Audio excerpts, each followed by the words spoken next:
আমরা ছোট্ট একটা ক্লাস দেখি, সেটা হলো আমাদের কম্পিউটার যাদের আছে তারা আমাদের এই টেস্টগুলো আমাদের করতে হবে, যে র্যাম কিভাবে একটা ডেস্কটপে চেক করবেন। যেমন একটা কম্পিউটার কেনার পরে, যেমন আমি যে কম্পিউটারটা চালাচ্ছি, এটা র্যাম কিভাবে চেক করবেন, হার্ড ডিস্ক কত জিবি আছে তা কিভাবে জানবেন, প্রসেসর কত গিগাহার্টজ আছে তা কিভাবে বের করবেন, কম্পিউটারের প্রসেসরের কোর কিভাবে বের করবেন, এই জিনিসগুলো আমরা এই ছোট্ট একটা ভিডিও করে আমি দেখাচ্ছি। যদি এটা মনে থাকবে না, এই জন্য ভিডিও রেকর্ড করে দেয়া, পরবর্তীতে আপনাদের এটা দেখে দেখে কাজ করতে পারবেন। তো যাই হোক, আমরা প্রথমে র্যামের বিষয়টা দেখি। র্যাম কোথায় দেখা যায়, র্যাম প্রসেসর এটা মোটামুটি এক জায়গা থেকেই দেখা যায়। আমরা প্রথমে দিস পিসি এই অপশনটাতে ক্লিক করে রাইট বাটন ক্লিক করব, এরপরে প্রপার্টিজ, প্রপার্টিজে যাওয়ার পর আমাদের এই সমস্ত ডিটেলসটা আসবে। এখানে দেখেন আমাদের, যদিও এটা এইভাবে দেখাচ্ছে, installed RAM 4 GB, Intel core TM trademark i5 এর উপরে মাইনাস, মাইনাসের পরে যে সংখ্যাটা থাকবে ওইটা হলো জেনারেশন। যেমন মাইনাসের পরে 7 মানে 7 জেনারেশন, মাইনাসের পরে যদি 8 থাকে তাহলে 8 জেনারেশন, মাইনাসের পরে যদি 10 থাকে তাহলে 10 generation. CPU at the rate 2.5 gigahertz. 2.5 gigahertz বলতে ধরেন 2.5 গিগাহার্টজ এর মধ্যে কম্পিউটারে যত কাজই করেন না কেন, যত স্পিডে উঠান না কেন, এটা এর মধ্যেই সীমাবদ্ধ থাকবে। আর গ্রাফিক্স কার্ড 128 MB, যেটাকে আপনাদের এই বিল্ডিং মানে এই গ্রাফিক্স কার্ডটা আলাদা না, এটার সাথে লাগানো। স্টোরেজ মানে RAM, sorry ROM, read only memory, যেটা আপনার মেমোরি কার্ড, মোবাইলে যেমন মেমোরি কার্ড আছে ওই রকম 112 জিবি। 112 জিবি বলতে এটা আসলে মূলত 120 জিবি, আর 8 জিবিটা দেখা যাচ্ছে না, এটা ডিফল্ট হিসেবে ইউজ হয়েছে বিভিন্ন জায়গায়, এটা শো করছে না। তা আমাদের এইখানে আরো ডিটেলস দেওয়া আছে ডিভাইসের নামটাও, তাহলে আমাদের শুধু এখান থেকে একটা দুইটা মেসেজ নিই। একটা হলো আমাদের ইনস্টল র্যাম, র্যাম কয় জিবি, আর একটা হলো আমাদের প্রসেসর, প্রসেসর এই যে আপনাদের প্রথমটাই, হ্যাঁ এতটুকু, এর মধ্যে প্রসেসরের ডিটেলসটা আছে। আর আপনাদের এর মধ্যে গতদিন যে কনফিগারেশনের ক্লাসটা হয়েছে, সেখানে আমরা বলে দিছি যে আপনাদের কম্পিউটার কেনার সময় বাজেট অথবা কি কাজ করবেন এটার উপরে নির্ভর না করে আপনারা প্রসেসরকে রিকল করবেন, যে আমি এই আপনার জেনারেশন, আপনার 10 জেনারেশন বা 13 জেনারেশনের ল্যাপটপ বা কম্পিউটার নিতে দিচ্ছি। ওকে, তাহলে এই অংশে আমরা এটা ক্লিয়ার হইলাম। এখন নেক্সট এর টপিকটাতে যাই। ঠিক আছে, পিসি হার্ড ডিস্ক কত জিবি তা কিভাবে জানবেন। হার্ড ডিস্ক যদি আমরা এখান থেকে জেনে গেছি, তারপরে আরেকটা অপশন আছে যেখান থেকে আমাদের হার্ড ডিস্কের খবর পাওয়া যায়।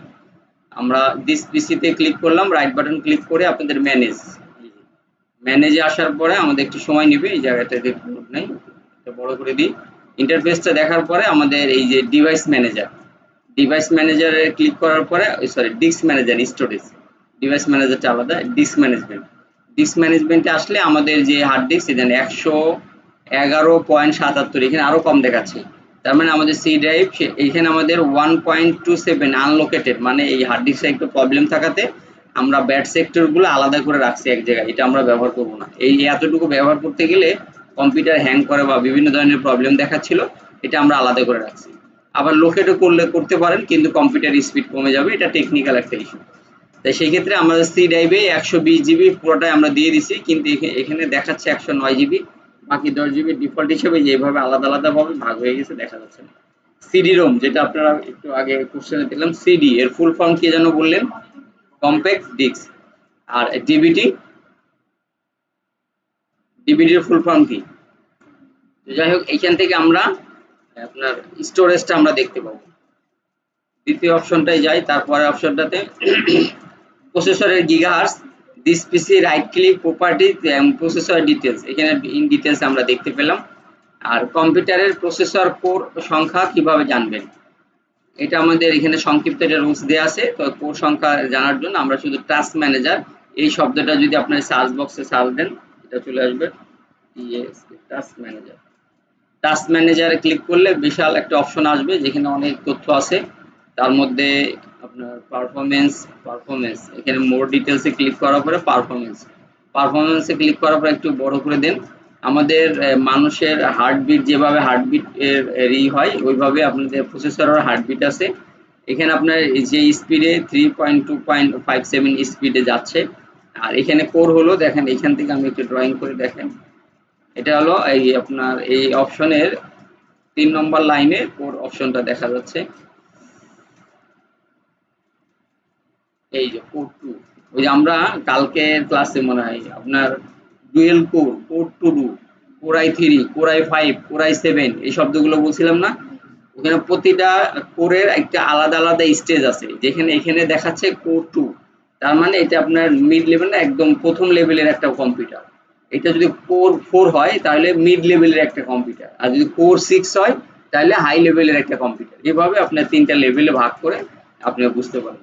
তাহলে এটা কোর বলতে যদি বোঝেন যে স্যার কোর বলতে কি, সেটা হলো কম্পিউটারের মূল শক্তি। যেমন আপনাদের এখানে যারা আছেন, এই তাদের শারীরিক ওজন বা গঠন যেমনই হোক না কেন, দেখা যাচ্ছে আপনার যদি ওয়েট তুলতে দেওয়া হয় তাহলে এক একজন এক এক ধরনের ওয়েট তুলবেন। অনেকে দেখা যাচ্ছে আপনার শরীরের ওয়েট বা হাইট কম, কিন্তু সে কিন্তু বেশ ওয়েট নিতে পারবে, কারণ এটা কোন শক্তির আপনার বলে সে নিতে পারছে। ওটা কি দেখা যাচ্ছে? ওটা দেখা যাচ্ছে না, ওটা ওইরকম কম্পিউটারের ভেতরের যে শক্তিটা, এটাকে কোর দিয়ে ডিফাইন করা হয়। তো আপনাদের বাসায় বা কম্পিউটার কেনা বেচা করার সময় আপনারা এই জিনিসগুলো খেয়াল করে দেখবেন, দেখে কিনবেন। সেই ক্ষেত্রে কম্পিউটারে ঠিকঠাক ভাবে একটা কম্পিউটার পাবেন বলে আমরা আশা করি। ঠিক আছে, থ্যাংক ইউ।